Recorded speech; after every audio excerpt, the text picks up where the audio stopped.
जिंदगी खुली आंखों से देख ले। मुट्ठियों को खींच गए, सांसों को खींच गए, मुट्ठियों को खींच गए, सांसों को खींच गए, सबसे टकराने को, शिखर पर जाने को मैं तैयार हूँ, मैं तैयार हूँ, मैं तैयार हूँ, मैं तैयार हूँ।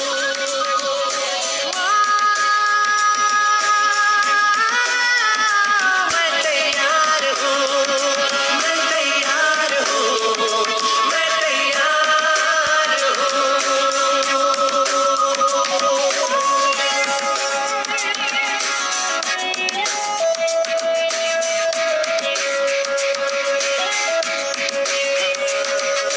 मुश्किलें हो कैसी भी मेरे हौसलों से कम है, अंधेरों को चीर देंगे इतना दम है। मुश्किलें हो कैसी भी मेरे हौसलों से कम है, अंधेरों को चीर देंगे इतना दम है। आओ हाथ बढ़ाएं, कुछ करके दिखाना है, सारे बहानों को आज से आग लगाना है। मुट्ठियों को खींच गए, सांसों को खींच गए, मुट्ठियों को खींच गए, सांसों को खींच गए, सबसे टकराने को, शिखर पर जाने को मैं तैयार हूँ, मैं तैयार हूँ, मैं तैयार हूँ, मैं तैयार हूँ।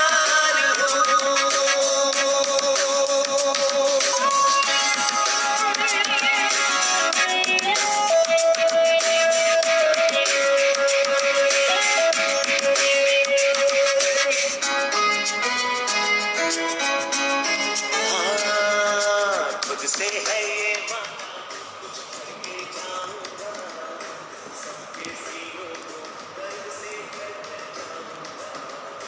खुद से है ये वादा, कुछ करके जाऊंगा, सबके सीनों को गर्व से भर कर जाऊंगा। धरती सूरज को सलाम, धरती दुनिया सारी, मेरा ये जीवन हाँ मेरी जिम्मेदारी। मुट्ठियों को खींच गए, सांसों को खींच गए, मुट्ठियों को खींच गए, सांसों को खींच गए, सबसे टकराने को, शिखर पर जाने को मैं तैयार।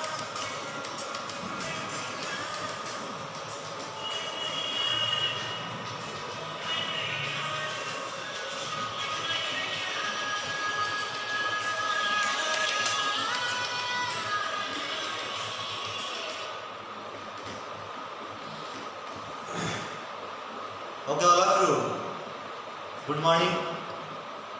कैसे हैं आप सभी?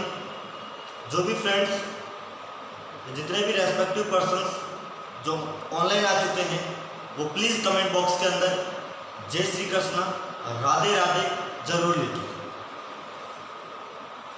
जल्दी से जितने भी फ्रेंड्स हैं प्लीज़ आप ऑनलाइन आ जाइए। जो भी स्टूडेंट्स आज की जो नेक्स्ट क्लास 2 बायोलॉजी जो क्लास चल रही है उसको लेने के लिए जितने भी अभ्यर्थी जो ऑनलाइन आ चुके हैं, प्लीज़ आप कमेंट बॉक्स में जय श्री कृष्ण लिख के अपनी उपस्थिति दर्ज करवा सकते हैं आप।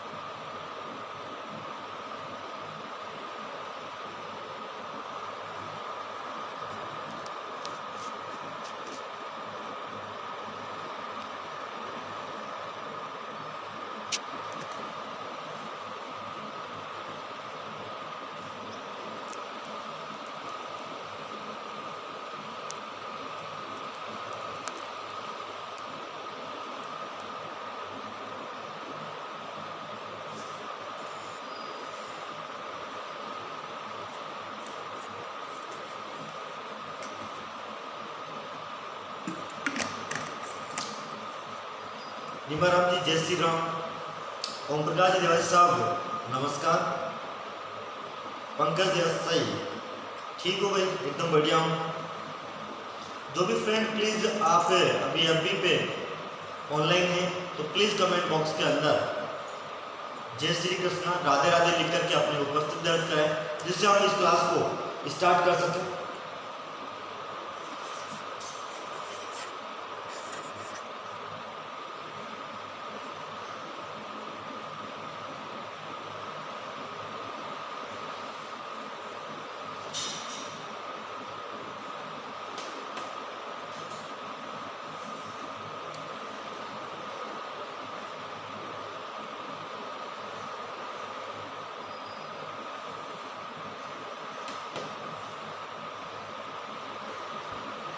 और जो भी फ्रेंड्स हमारे FB ऑनलाइन पर जो वॉचिंग देख रहे हैं हमें और हमारे साथ ऑनलाइन बने रहने के लिए आप सबका बहुत बहुत धन्यवाद, स्वागत।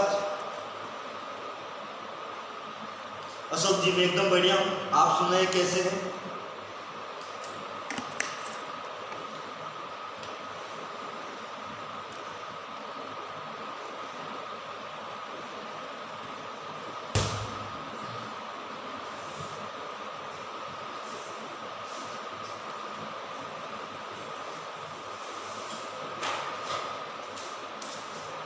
मैं आप लोगों से गुजारिश कर रहा हूँ कि अभी जो लॉकडाउन का टाइम पीरियड जो चल रहा है, इस समय आप सभी देशवासी अपने घर पर रहें, सुरक्षित रहें, भीड़ भाड़ वाले इलाके में ना जाएं।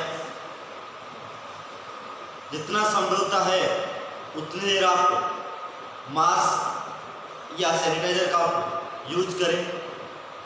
और किसी प्रकार की आपके यदि कुछ सिम्टम्स आपको लगते हैं कुछ भी, तो उस समय आप जल्दी जो हेल्पलाइन नंबर जो हमारे हैं उन पे आप कॉल कर सकते हैं, या जो स्वास्थ्य कर्मी हैं या जो गवर्नमेंट हॉस्पिटल जो नज़दीक है वहाँ जाकर के अपने स्वास्थ्य की देखभाल करवा सकते हैं आप।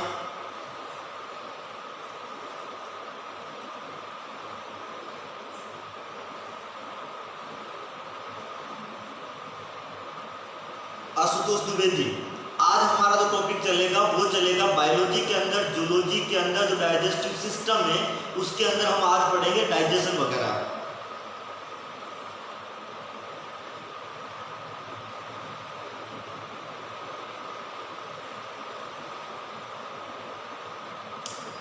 संदीप राय का धन्यवाद भाई। सुरेंद्र देवासी, आप कोचिंग कर रहे हैं, हमारे साथ लाइव बने रह रहे हैं, उसके लिए आपको बहुत बहुत धन्यवाद। विष्णु देवासी धन्यवाद। अशोक जी राधे राधे। जगदीश जी बार, आप हमारे साथ फेसबुक लाइव हैं तो उसके लिए आपका बहुत बहुत धन्यवाद।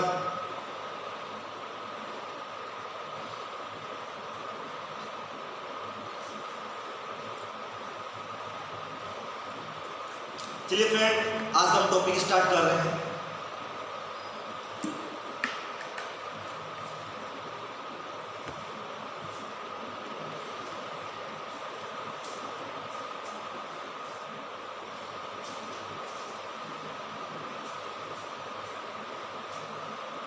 ओके फ्रेंड्स, हमने प्रीवियस क्लास के अंदर हम जो टॉपिक पढ़ चुके हैं वो था हमारा पाचन तंत्र, और इस पाचन तंत्र के अंदर हम पढ़ चुके थे, मुख पढ़ चुके थे, हमने ग्रसनी पढ़ा था और वेसिका पढ़ा था। इसके बाद में हमने आमाशय, इसकी जो स्ट्रक्चर थी वो हमने पढ़ा था, यानी कि हमने माउथ टॉपिक को पढ़ा है, फेरिंक्स टॉपिक को पढ़ा है, इसोफेगस टॉपिक को पढ़ा है एंड स्टमक टॉपिक है। ये अभी जो टॉपिक जो थे इनके बारे में हमने बहुत ही इंट्रोडक्शन के रूप में हमने इसकी स्टडी की थी। ओके, अगला हम स्टार्ट करने जा रहे हैं अभी यही से ही हम, तो यहाँ से पढ़ लेते हैं मुख गुहा में पाचन। मुख गुहा में पाचन, डाइजेशन इन बक्कल कैविटी। मुख गुहा में पाचन की हम बात करेंगे तो यहाँ पे हम देख रहे थे कि हमारे पास में यहाँ पे लाल ग्रंथियां जो थी और ये लार ग्रंथ है यहाँ पे। लार मीन्स सलाइवा, सीक्रेशन, लार का श्रावण होता है। और हम बात करते हैं लार की, तो इस लार की जो पीएच की हम बात करते हैं 6.8 होती है। जैसे कि आपकी रेंज की बात करें तो 6.3 to 6.8 होती है। इसके अलावा यहाँ पर हम बात करते हैं इस लार के अंदर जो एंजाइम्स की भी हम बात करते हैं, तो हमने बताया था कि पैरोटिड जो ग्रंथि होती है, उस पैरोटिड ग्रंथि के अंदर एक एंजाइम होता है जिसका नाम होता है टाइलिन, जिसे हम लारी एमाइलेज भी कहते हैं। लारी एमाइलेज आप याद रख सकते हैं यहाँ से कि जो एमाइलेज होता है ये अधिकांश जहाँ पे भी आता है एमाइलेज, वो स्टार्च मीन्स यानी कि जहाँ पे कार्बोहाइड्रेट आता है उसका डाइजेशन करने में ये सहायक होता है। यानी कि यहाँ पे टाइलिन क्वेश्चन क्या पूछ सकता है यहाँ पे कि जो लार होती है उसकी पीएच कितनी होती है, तो राइट आंसर 6.8 होगा। दूसरा क्वेश्चन पूछा जा सकता है कि जो टाइलिन एंजाइम होता है वो कितनी पीएच पर एक्टिव रहता है, तो सीधी सी बात है यहाँ पे टाइलिन जो है वो 6.8 पे ही एक्टिव यानी कि सक्रिय रहता है। ओके, फिर हम बात करते हैं मुख गुहा के अंदर पाचन की बात करेंगे, किसका पाचन होता है। तो सबसे पहले हम जो भोजन जो लिया था उस भोजन के अंदर हमने लिया था स्टार्च। तो यहाँ पे जो स्टार्च होगा कौन सा एंजाइम होगा, टाइलिन एंजाइम, जिसका दूसरा नाम है लारी एमाइलेज एंजाइम। क्योंकि स्टार्च है तो एमाइलेज आएगा, वो कार्बोहाइड्रेट का डाइजेशन पाचन करने में सहायक होता है। ओके, तो टाइलिन एंजाइम में कितनी पीएच पे एक्टिव रहेगा, वो रहेगा 6.8 पे रहेगा। ओके, स्टार्च कन्वर्टेड इनटू किसके अंदर कन्वर्ट हो जाएगा, तो ये होगा अल्फा डेक्सट्रोज प्लस माल्टोज के अंदर, यानी कि डेक्सट्रोज के अंदर और माल्टोज के अंदर कन्वर्ट हो जाता है स्टार्च। यहाँ पे क्वेश्चन पूछा जाता है कि मुख गुहा के अंदर जो पाचन की भी बात करते हैं तो वो जो कार्बोहाइड्रेट होता है उसका 30% जो पार्ट होता है उसका यहाँ पे पाचन होता है। कार्बोहाइड्रेट होता है उसका 30% जो पार्ट होता है उसका पाचन कहाँ पे होता है, मुख गुहा के अंदर होता है। और कुल भोजन का जो टोटल भोजन लेते हैं तो कुल जो भोजन होता है उसका 5 to 10% जो डाइजेशन होता है वो कहाँ पे होता है, मुख गुहा के अंदर। इसका मतलब है कि यहाँ पर हम बात करेंगे सामान्यतः कि जो स्टार्च होती है वो टाइलिन एंजाइम पीएच 6.8 होगी, वो कन्वर्ट हो जाएगा यहाँ पे डेक्सट्रोज प्लस माल्टोज के अंदर। आप याद रख सकते हैं कहीं भी जहाँ पे एमाइलेज वर्ड आ रहा है वो कार्बोहाइड्रेट या स्टार्च का पाचन करने में यहाँ पे सहायक होता है।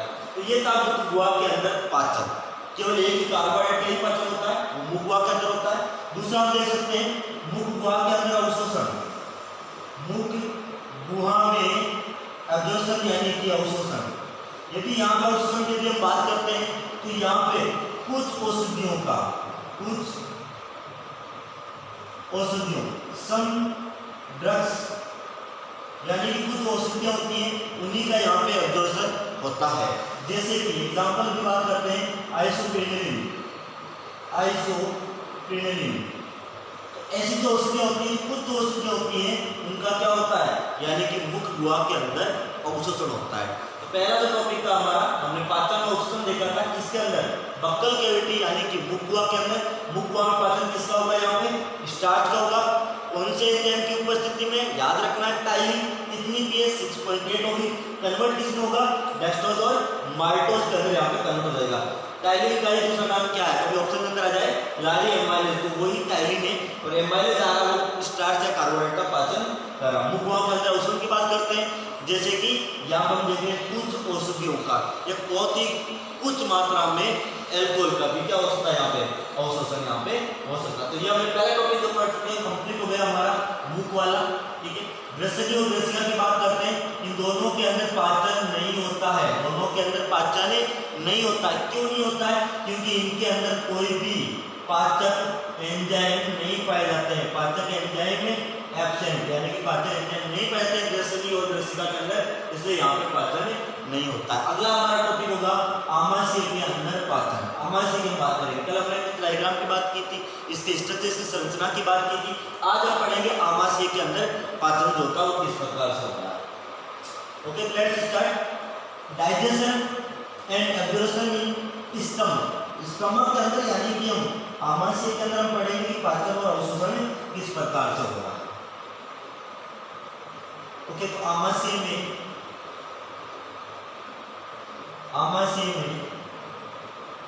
पाचन एंड अवशोषण। आमाशय में पाचन एंड अवशोषण की बात करेंगे। पहला टॉपिक पढ़ेंगे आमाशय के अंदर हम पाचन की बात करते हैं। सबसे पहले हम कल बात कर चुके हैं कि आप यहाँ पे सेल आई थी जिसका नाम होता है ऑब्जेक्टिव कोशिका, और ये ऑब्जेक्टिव कोशिका HCl का सिक्रेशन करती है, HCl का स्रावन करती है, हाइड्रोक्लोरिक एसिड का। इसके अलावा ये इंट्रिंसिक केसस फैक्टर, आंतरिक केसस जो कारक होता है उनका भी सिक्रेशन करती है, और ये क्या होता है, ये हेल्पफुल होता है, helpful in absorption of vitamin B12। जो विटामिन B12 होता है साइनोकोबालेमिन जो होता है उसके अवशोषण के अंदर ये सहायक होता है। कौन, इंट्रिंसिक केसस फैक्टर। कहाँ से आता है ये, ऑब्जेक्टिव कोशिका से आता है। तो यहाँ पे इंपॉर्टेंट फंक्शन क्या होगा, एक तो ऐसे का। इसी की वजह से क्या होता है आपको पता है, आमाशय के अंदर कौन सा रस होता है, वो होता है जठर रस। कौन सा होता है, जठर रस। इसको बोलते हैं गैस्ट्रिक जूस, गैस्ट्रिक जूस। कल भी हम बता चुके हैं कि जो साइंस के अंदर जो वर्ड होता है वो क्या होता है, जठर होता है या वो गैस्ट्रिक होता है। इसकी पीएच की हम बात करें कितनी होती है, 1.5 टू 2.5 होती है, 1.5 टू 2.5 पीएच होती है। इट मींस ये क्या होता है, एसिडिक होता है। क्या होता है, एसिडिक होता है। और एसिडिक HCl आ रहा है तो हाइड्रोक्लोरिक एसिड, तो ये एसिडिक हो जाएगा। ओके, फिर हम बात करें तो ऑब्जेक्टिव की दूसरी सेल जो हमारी थी वो थी हमारी जाइमोजन, जाइमोजन या जो पैप्टिक सेल, जाइमोजन या पैप्टिक सेल। कल भी हम बता चुके हैं जाइमोजन, इसके लिए हम जनरली वर्ड यूज कर सकते हैं निष्क्रिय वाला, पैप्टिक सेल। यहाँ पे बात करें दो प्रकार के एंजाइम्स जो आएंगे यहाँ पे, वो आएगा, एक होगा पेप्सिनोजन, पेप्सिनोजन, पेप्सिनोजन। ये पेप्सिनोजन यहाँ से HCl आएगा, ये HCl, ये भी कौन सी अवस्था में है, ऑब्वियसली निष्क्रिय अवस्था में ही, क्योंकि जाइमोजन वर्ड यूज किया। तो यहाँ पे आता है पेप्सिनोजन जो निष्क्रिय अवस्था में HCl की उपस्थिति के अंदर ये कन्वर्ट हो जाएगा पेप्सिन के अंदर, कन्वर्ट होगा पेप्सिन के अंदर, जो कि यहाँ पे क्या हो जाएगा, सक्रिय हो जाएगा। और आपको याद रखना पेप्सिन जो होता है ये प्रोटीन पाचक एंजाइम होता है, प्रोटीन पाचक एंजाइम होता है, प्रोटीन का पाचन करने वाला एंजाइम होता है पेप्सिन। ऐसे ही एक होता है ट्रिप्सिन, ठीक है, तो ये पेप्सिन। दूसरा जो होता है वो होता है प्रोरेनिन, प्रोरेनिन। ये भी कैसी अवस्था में होगा, आपको ऑब्वियसली पता है निष्क्रिय अवस्था में होगा। ओके, ये जो प्रोरेनिन होता है ये HCl की प्रेजेंस के अंदर ही कन्वर्ट किसके अंदर होगा, रेनिन के अंदर। बात करते हैं किसके अंदर पाए जाते हैं, तो आपको ऑब्वियसली पहले से पता है कि छोटे बच्चों में पाए जाते हैं, छोटे जो नवजात बच्चे होते हैं छोटे बच्चों में पाए जाते हैं, छोटे बच्चों में पाए जाते हैं। क्यों, कि छोटे बच्चों के अंदर क्या होते हैं, छोटे बच्चे दूध लेते हैं, उस दूध के अंदर कौन सी प्रोटीन होती है, वो होती है कैसिनोजन। दूध के अंदर कौन सी प्रोटीन होती है, कैसिनोजन। और ये कैसिनोजन रेनिन की उपस्थिति में किस में कन्वर्ट हो जाएगी, ये हो जाएगी हमारे कैसिन के अंदर।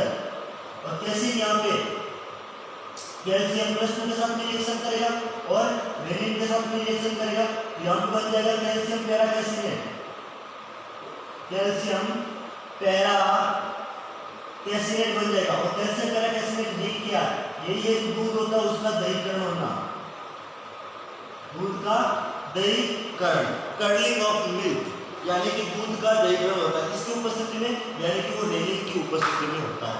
तो यहाँ पर हम जनरली बात कर रहे थे कि पेप्सिनोजन और प्रोरेनिन आए थे, कन्वर्ट कैसे हो रहे हैं, HCl की उपस्थिति से ही आगे ये कन्वर्ट हो रहे हैं। कुछ नोट करना चाहे तो 1 मिनट का टाइम है, नोट कर सकते हैं इजीली।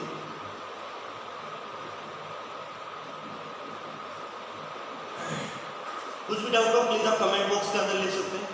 आप चाहे कैरियर काउंसलिंग से रिलेटेड, एजुकेशन से रिलेटेड कुछ भी आप सजेशन लेना चाहते हैं तो आप कमेंट बॉक्स के अंदर लिख सकते हैं। जैसे कल काफ़ी लोगों के मेरे पर्सनल इनबॉक्स के अंदर मैसेज आए तो उनका मैंने पूरी कोशिश की है कि उनको मैंने रिप्लाई किया। और ऐसे ही आप हमारा हौसला बुलंद करने के लिए आप कमेंट बॉक्स के अंदर जरूर लिखें। इसके अलावा आप हमें पर्सनल मैसेज करके या हमारे व्हाट्सएप नंबर पे मैसेज करके या कॉल करके आप हमसे कुछ भी इंक्वायरी प्राप्त कर सकते हैं एजुकेशन से रिलेटेड। ओके, तो नेक्स्ट टॉपिक हम पढ़ने वाले हैं यहाँ पे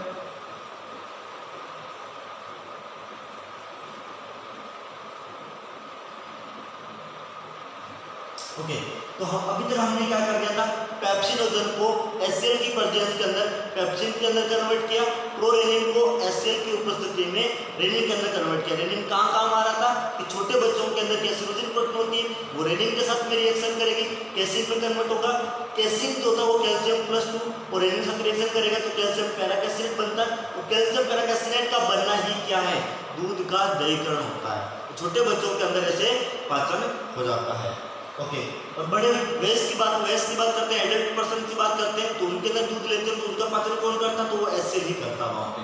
ओके, अब हम आमाशय के अंदर पाचन की बात कर रहे थे, तो HCl जो होता है इसके फंक्शन की बात कर लेते हैं। HCl के कार्य, HCl कार्य पहला होता है भोजन को सड़ने से बचाता है, भोजन को सड़ने से बचाता है। दूसरे की हम बात करते हैं, अम्लीय माध्यम प्रदान करता है, अम्लीय माध्यम प्रदान करता है। तीसरा हम देख चुके हैं कि जो हमारा पेप्सिनोजन होता है वो इनएक्टिव होता है, उसको HCl क्या करेगा, पेप्सिन के अंदर कन्वर्ट करेगा जो कि एक्टिव हो जाएगा। फिर बात करेंगे प्रोरेनिन की, जो कैसा होगा, इनएक्टिव होगा। HCl की प्रेजेंस के अंदर ये क्या होगा, ये रेनिन के अंदर कन्वर्ट हो जाएगा जो कि क्या हो जाएगा, एक्टिव होगा। और ये क्या करता है, छोटे बच्चों के अंदर दुग्ध जो प्रोटीन होती है उसका पाचन करने में ये सहायक होता है। इस प्रकार से हम चलाते हैं। इसके अलावा HCl जो भी हानिकारक सूक्ष्म जीवों से सुरक्षा प्रदान करता है, हानिकारक जो माइक्रोब्स होते हैं उनसे ये हमें सुरक्षा प्रदान करता है। तो यहाँ तक हमने HCl के फंक्शन की बात कर रहे थे। तो पाचन के अंदर हम बात करेंगे। अब जनरली अभी हमने देख चुके हैं कि हमने पेप्सिनोजन को पेप्सिन में कन्वर्ट किया, प्रोरेनिन को रेनिन में कन्वर्ट किया है। उसके बाद हम देखते हैं प्रोटीन जो आती है, उसके अंदर जो प्रोटीन आई, ये जो प्रोटीन होगी इसकी प्रेजेंस में एंजाइम कौन सा होगा, पेप्सिन की उपस्थिति के अंदर ये प्रोटीन किसके अंदर कन्वर्ट हो जाएगा, ये होगा प्रोटीएजेस, पॉलीपेप्टाइड्स जो है पहले से इसका, प्रोटीन्स, तो ये प्रोटीएजेस, प्रोटीन्स, पॉलीपेप्टाइड इनके अंदर कन्वर्ट हो जाएगा कौन होगा, प्रोटीन, किसकी उपस्थिति में, पेप्सिन। तो किस रूप में जाता है कि जो पेप्सिन होता है वो कौन सा एंजाइम होता है, ये प्रोटीन का पाचन करने वाला होता है, तो प्रोटीन को ये कन्वर्ट करता है। ओके, अब हम बात करते हैं कि जो आमाशय होता है, आमाशय के अंदर दो एंजाइम और होते हैं, एक होता है गैस्ट्रिक एमाइलेज,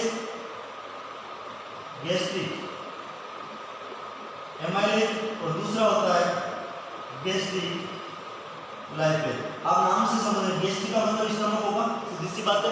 ओके, एमाइलेज पहले बता चुका हूं आपको, याद रखना है एमाइलेज ये काम आता है, या तो जो स्टार्च होती है या जो कार्बोहाइड्रेट होते हैं, उनके पाचन के अंदर ये सहायक होता है। लाइपेज याद रखना है, लाइपेज यानी कि ये जो होती है फैट जो होती है, लिपिड फैट जो होती है, उस फैट का पाचन करने में ये सहायक होता है।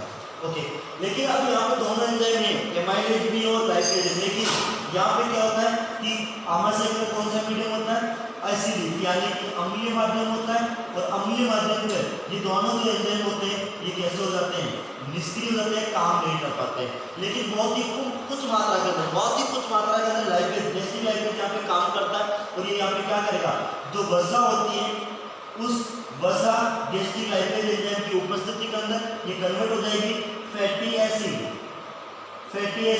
प्लस ग्लिसरॉल के अंदर, फैटी एसिड प्लस ग्लिसरॉल के अंदर यहाँ पे ये कन्वर्ट हो जाती है। तो हमने यहाँ पे आमाशय के अंदर देखा है, तो आमाशय के अंदर याद रखना कार्बोहाइड्रेट का पाचन नहीं होता है, और कार्बोहाइड्रेट के पाचन की शुरुआत कहाँ पे हो चुकी है, मुख भाग के अंदर हो गई है। इसके अलावा और प्रोटीन के पाचन की शुरुआत कहाँ पे हुई, तो वो हमारे आमाशय स्टमक के अंदर हुई है। ओके, तो यहाँ तक ये पूछता कि आमाशय के अंदर हम देख रहे थे। अब हम बात कर लेते हैं आमाशय के अंदर अवशोषण की बात करते हैं।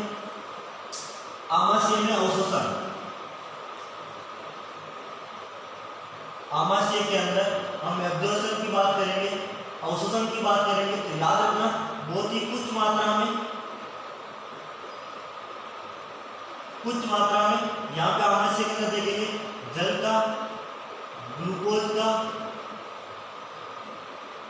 जल एल्कोहल ले लेते हैं यहाँ पे, एल्कोहल एंड कुछ औषधियों का, ड्रग्स का। ओके, इन्हीं सभी का क्या होता है, आमाशय के अंदर बहुत ही कुछ मात्रा के अंदर जल का, एल्कोहल का और औषधियों का जो अवशोषण होता है वो हमारे आमाशय के अंदर हो जाता है। तो ये जनरली एक बातें थी कि हमने आमाशय तक पढ़ा है और आमाशय तक हमने डाइजेशन और अवशोषण भी कंप्लीट यहाँ पे किया है। फिर हम इसके आगे टॉपिक की बात करेंगे। आमाशय की जो अगले टॉपिक की हम बात कर रहे हैं वो है हमारी छोटी आंत और बड़ी आंत। छोटी आंत और बड़ी आंत। आंत की बात कर रहे हैं, आंत की टोटल जो लंबाई है वो 7 से 9 मीटर लंबी होती है। यहाँ पे दो चीजें होगी यहाँ पे आंत के अंदर, एक होती है छोटी आंत और दूसरी होती है बड़ी यानी कि बड़ी आंत। Small intestine and large intestine की हम बात करते हैं। स्मॉल इंटेस्टाइन का नाम जैसा नाम है वैसा काम नहीं है, यानी कि छोटी आंत होती है वो ज्यादा लंबी होती है। छोटी आंत ज्यादा लंबी होती है, वो होती है 6.6 से लेकर 7.5 मीटर तक की। ओके, बड़ी जो आंत होती है वो 1.5 मीटर तक ही होती है। तो यहाँ पे हम देख रहे हैं कि आंत के अंदर छोटी आंत होती है, वो छोटी आंत की लंबाई, नाम छोटी है लेकिन लंबाई ज्यादा है। बड़ी आंत नाम बड़ी है लेकिन उसकी लंबाई क्या होगी, कम होगी। बट इनका जो व्यास होता है, इसकी डायमीटर की हम बात करते हैं, इसका डायमीटर ज्यादा, इसका डायमीटर कम होता है और इसका डायमीटर यानी कि व्यास ज्यादा होता है। और लेंथ की बात करते हैं, इसकी लेंथ ज्यादा होती है और इसकी लेंथ कम होती है। लेंथ आप देखेंगे छोटी है तो लेंथ ज्यादा है, ठीक है, बड़ी है तो लेंथ कम है। बट डायमीटर की बात करें, छोटी है डायमीटर भी छोटा ही होगा और बड़ा नाम बड़ी है तो डायमीटर भी इसका, व्यास भी इसका ज्यादा होगा। ओके, पार्ट की बात करते हैं, भाग कौन से होते हैं। ड्यूडेनम के अंदर छोटी आंत की बात करते हैं, उसकी संरचना की बात करें तो थोड़ी सी हम स्टमक से निकल रहे हैं। यहाँ पे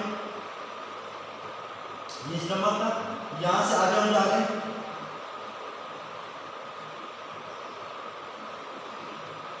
ओके, तो ये हमारा आमाशय होगा। आमाशय, तो ये जो पहला भाग होता है, यही जो पहला भाग होता है इसका, ये छोटी आंत का ही पहला भाग होगा। यहाँ पे वो होगा ग्रहणी, ग्रहणी जिसे हम ड्यूडेनम कहते हैं, जिसे हम ड्यूडेनम कहते हैं, ग्रहणी कहते हैं, जो सी और यू के आकार की होती है। जो सी और यू के आकार की हमें यू होती है, उधर देखेंगे तो सी, यानी सी और यू के आकार की होती है। जो ग्रहणी वाला ड्यूडेनम वाला पार्ट है। ओके, ये वाला जो पार्ट आपको दिखाई दे रहा है ये होता है ड्यूडेनम जेजुनम,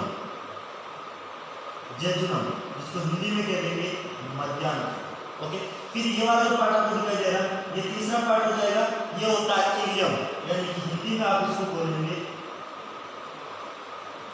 ठीक है।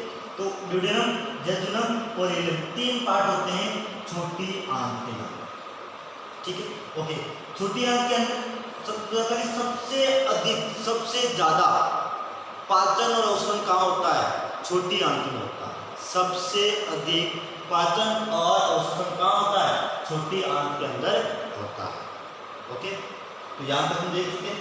ओके, और यहाँ पे सबसे अधिक जो पाचन की बात करेंगे वो पाचन कहाँ पर होगा, ग्रहणी के अंदर होगा।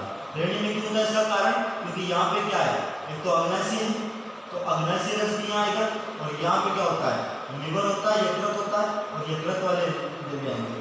यहाँ पे पाचन सर्वाधिक होता है। तो सर्वाधिक पाचन क्या होता है, ग्रहणी के अंदर। विप्लवता सर्वाधिक पाचन और अवशोषण कहाँ होता है, छोटी आंत के अंदर। सर्वाधिक पाचन कहाँ होता है, तो ड्यूडेनम के अंदर यहाँ पे होता है। तो होता है कि अंतिम पाचन कहाँ होता है, तो अंतिम पाचन कहाँ होगा, इलियम में होगा। अंतिम पाचन कहाँ होगा, इलियम में होगा। ओके, बड़ी आंत का काम क्या हो जाएगा, अवशोषण करने के अंदर जाएगा।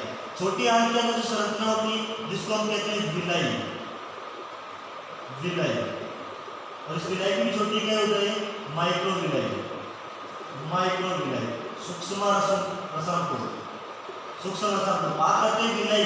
और ये जो माइक्रोविलाई का काम क्या होता है, ये जो होती है ये साथ में तो जो अवशोषण सतह होती है, अवशोषण सतह क्षेत्रफल, अवशोषण सतह का क्षेत्रफल होती है उसको बढ़ा देती है, जिससे एब्जॉर्प्शन भी यहाँ पे ज्यादा होता है। तो यहाँ तक हमने ये कुछ बेसिकली हमने बातें की है कि छोटी आंत के तीन भाग होते हैं, ड्यूडेनम होता है, जेजुनम होता है और इलियम होता है। सर्वाधिक पाचन अवशोषण छोटी आंत के अंदर, सर्वाधिक पाचन ड्यूडेनम ग्रहणी के अंदर, अंतिम पाचन इलियम के अंदर, ठीक है। ओके, और अवशोषण भी यहाँ पे होता है। बड़ी आंत जो होती है उसके अंदर हम बात कर लेते हैं, यहाँ तक कंप्लीट है। ओके, अब हम बात कर लेते हैं बड़ी आंत की बातें। फिर हम यहाँ से स्टार्ट करेंगे, छोटी आंत यहाँ तक कंप्लीट हुई है, बड़ी आंत अब यहाँ से स्टार्ट होगी, इस जगह से यहाँ से बड़ी आंत स्टार्ट कर रहे हैं। ओके, तो यहाँ से स्टार्ट कर देते हैं थोड़ा सा।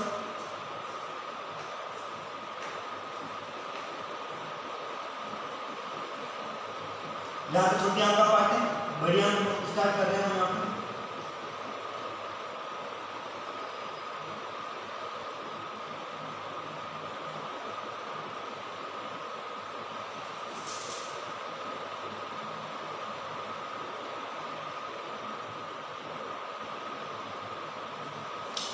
ओके, तो यहाँ से स्टार्ट हो रही है बड़ी आंत, लार्ज इंटेस्टाइन का पार्ट होगा। इसके अंदर ये जो पहला भाग होता है, ये पहला जो भाग है यहाँ पे, ये भाग फुला हुआ रहता है और इस फुले हुए भाग को हम कहते हैं सिक्कम। क्या कहते हैं? फुले हुए भाग को हम कहते हैं सिक्कम कहते हैं, जो क्या करता है सेलुलोज पाचन में सहायक होता है। सेलुलोज होता है उसके पाचन में सहायक होता है। जैसे खरगोश वगैरह होते हैं, इनके अंदर क्या होता है, सेलुलोज लेते हैं भोजन, तो उनके अंदर ये पाचन में सहायक होता है। तो पहला भाग होता है सिक्कम। ओके, सिक्कम के यहाँ पे साइड में क्या होती है, गंगुलीनुमा पर्वत जो निकला होता है, इसी को हम कहते हैं वर्मीफॉर्म अपेंडिक्स। वर्मीफॉर्म अपेंडिक्स, जो अपेंडिक्स होती है वो आपको पता है इस राइट हैंड साइड में होती है। अपेंडिक्स कहाँ होती है? हमारे यहाँ पे, यानी कि लेफ्ट हैंड साइड है। तो यहाँ पे सबसे नीचे इस जगह पे क्या होती है, इस जगह पे यहाँ पे अपेंडिक्स होती है, और इसी जगह पे यहाँ पे क्या होता है, लीवर होता है। स्टमक थोड़ा सा इस तरफ होता है।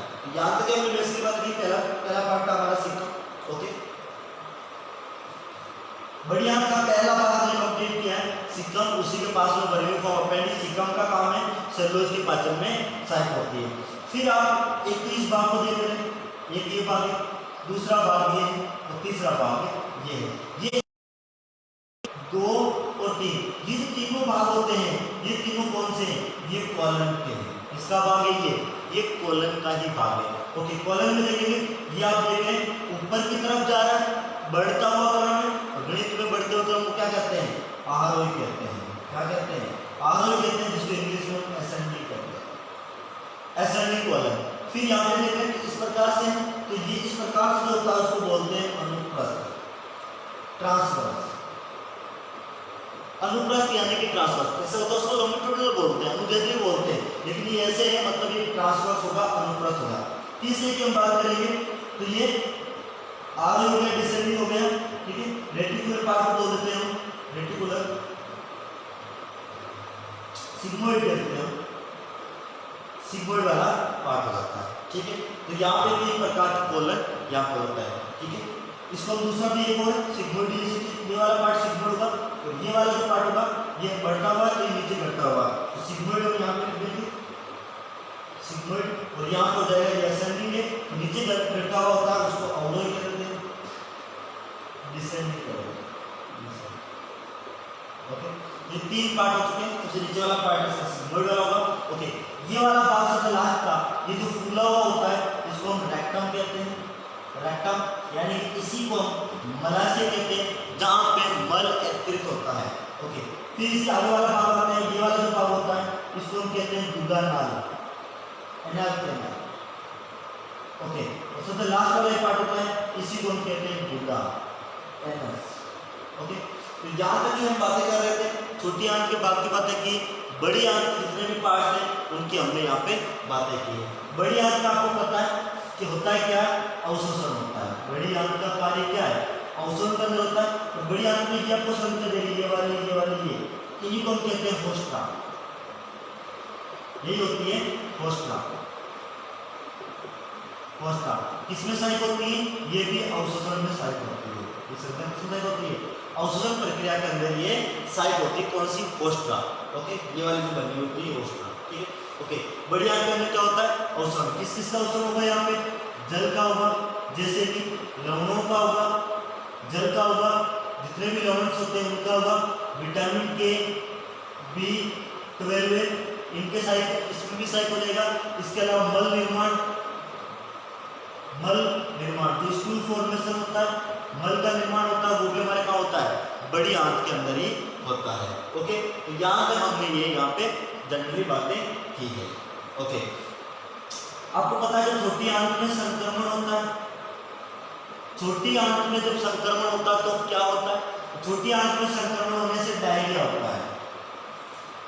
छोटी आंत में संक्रमण होने से डायरिया होता है। जबकि बड़ी आंत के अंदर संक्रमण होगा तो क्या हो जाएगा, इसमें संक्रमण होने से उसको हम कहते हैं डिसेंट्री होना, डिसेंट्री यानी जिसको हम कहते हैं पेचिस होना, पेचिस डिसेंट्री होना, यानी कि जो डायरिया होता है उसके साथ में वाटर जो होता है वो एक्सेस अमाउंट के अंदर होता है, लूज मोशन जिसे हम कहते हैं। ठीक है, तो छोटी आंत में संक्रमण से डायरिया होता है, बड़ी आंत में जब इन्फेक्शन होता है तब इससे डिसेंट्री होती है, पेचिस हो जाता है, यानी कि जो डायरिया होता है उसके साथ में वाटर जो होता है वो एक्सेस अमाउंट के अंदर होता है। तो यहाँ पे आपने जनरली बातें की समझी है यहाँ पे कि छोटी आंत और बड़ी आंत की संरचना के बारे में। ठीक है, तो फ्रेंड्स इससे रिलेटेड कुछ भी आपका ऐसा क्वेश्चन हो तो आप हमारे मैसेज इनबॉक्स में देख सकते हैं, कमेंट इनबॉक्स में लिख सकते हैं। ठीक है, आप हमारे साथ कंटिन्यू बने रहे, कंटिन्यू क्लासेस रहेगी, उतार सकते हैं।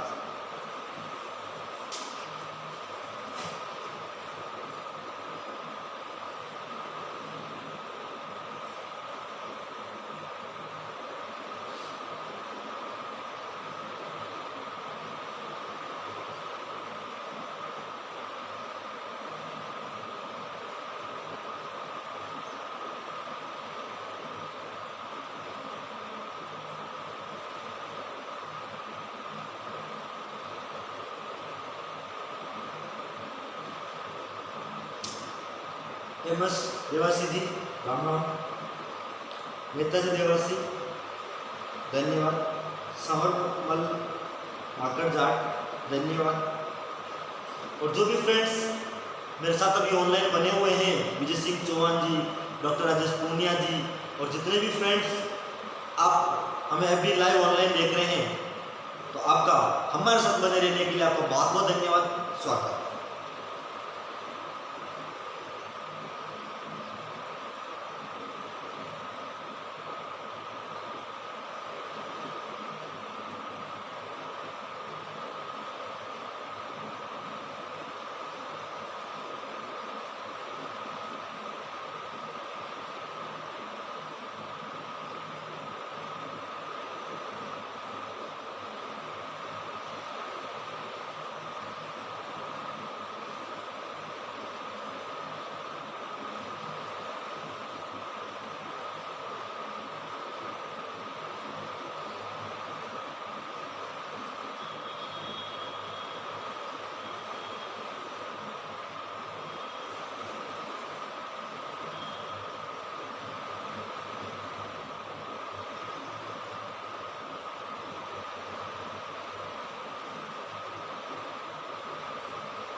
फ्रेंड जितने भी फ्रेंड्स अभी ऑनलाइन हैं, प्लीज़ आप हमारे इस लाइव क्लासेस को आप देख सकते हैं। और यदि आप देख रहे हैं, स्नेह भाव प्रकट कर रहे हैं, तो प्लीज़ कमेंट बॉक्स के अंदर जरूर जय श्री कृष्ण राधे राधे जरूर लिखें, जिससे हमें पता चले कि आप हमारे लाइव ऑनलाइन देख रहे हैं।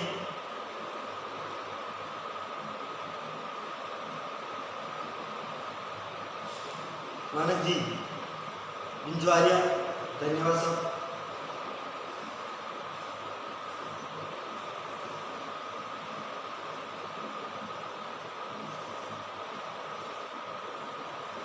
ओके फ्रेंड्स, अब हम अगला स्टार्ट कर रहे हैं। यहाँ पे वापस हम राइट हैंड साइड की बात करते हैं और लेफ्ट हैंड साइड की।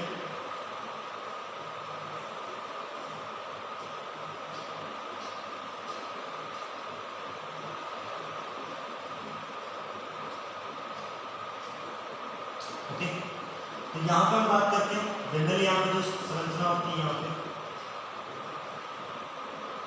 एक संरचना इस प्रकार से, जिससे हम जिसको हम यकृत, लिवर या जिसे हम जिगर कहते हैं। यहाँ पे स्टमक और ये होता है जजनों वाला पार्ट, इनके बीच में प्रतिनुमा संरचना की हम बात करेंगे। ये जो होती है इसको हम कहते हैं अग्नाशय यानी कि पैनक्रियास। तो यहाँ पर हम देख रहे हैं कि लिवर जो यकृत होता है वो राइट हैंड साइड है, पैनक्रियास आपको पता है इसकी पोजीशन कहाँ पे है, यहाँ पे है। ओके, लिवर की हम बात करते हैं तो ये मनुष्य शरीर की सबसे बड़ी ग्रंथि होती है। मनुष्य शरीर की सबसे बड़ी ग्रंथि की बात करते हैं तो वो हमारी कौन सी है, वो हमारी लिवर यानी कि यकृत है। ओके, और मनुष्य शरीर की जो द्वितीय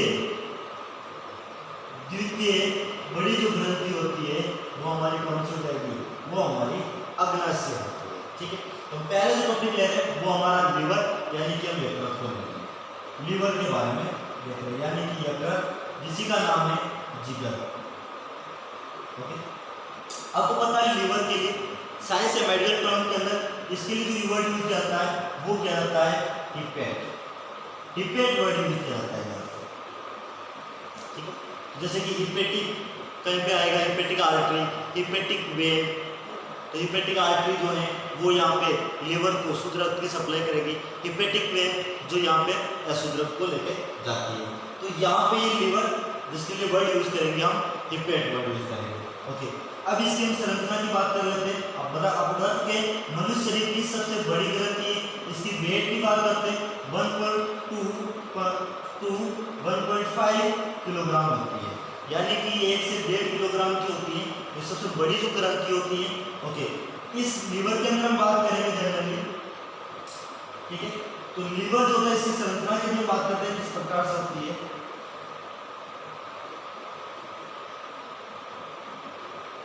यहाँ पे आपको समझना है। ओके, ये आपको पता है वापस राइट हैंड साइड है, ये लेफ्ट हैंड साइड है। लीवर की बात कर रहे हैं, यहाँ पे हम बात करेंगे इस प्रकार से।